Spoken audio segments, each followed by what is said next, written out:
far, here at MetroBox TV, we've laid out the basics. The best places to hang out, how to get a great job, and the cheapest places to live in the city. But now it's time to get serious and talk about what's on all of our minds.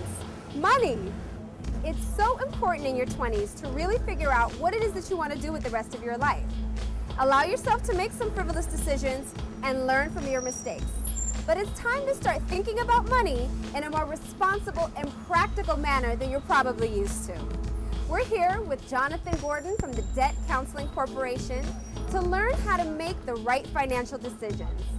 So Jonathan, how important is it to start early making the right financial decisions? The sooner you start making informed financial decisions, the better. Some people grow up and their parents give them a credit card at age 16 and they never see the bill. And others don't even know what a credit card is until they start college. The point is that you need to know that when you have a credit card, it's your responsibility and you should use your credit wisely. Okay. So what are some of the biggest mistakes that young people make in their financial decisions when they're just starting out? Probably credit cards. Okay. The average college student has $2,200 worth of credit card debt by the time they leave. Okay.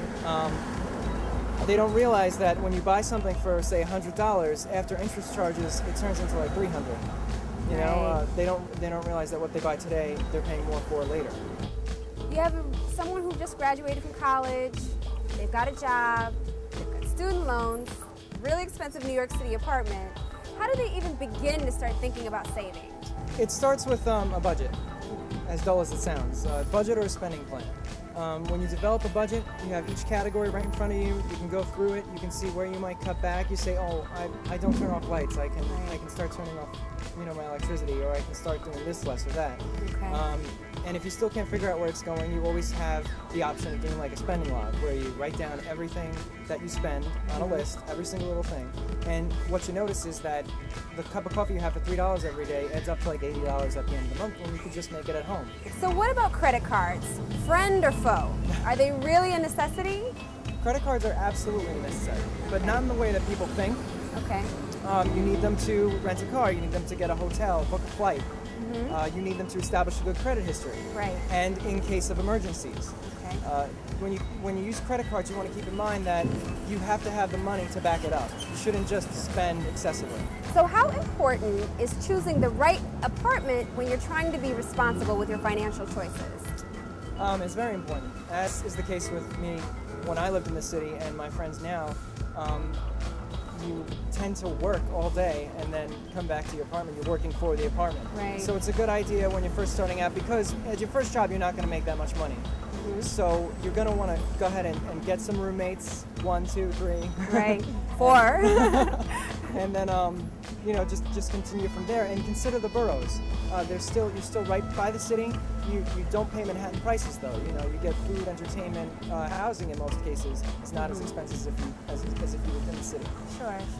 So what about the little things? What are the little things we can do, like the penny pinching? Do they really make a difference? It's the everyday things. I remember when I lived in the city, it was going out. Going out to eat is a big thing in the city. Right. You're busy. You're on the go all the time. If I would have just taken that Sunday to go shopping and prepare meals ahead of time, that sort of thing, like get myself organized for the week, I probably would have eaten healthier and I would have paid less. Our thanks to Jonathan Gordon from the Debt Counseling Corporation. If you'd like to get in touch with them, you can find them on the web at debtcounselingcorp.org.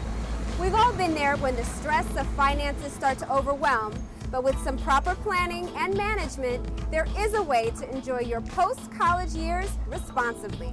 For MetroBox TV, this is Tati Amare.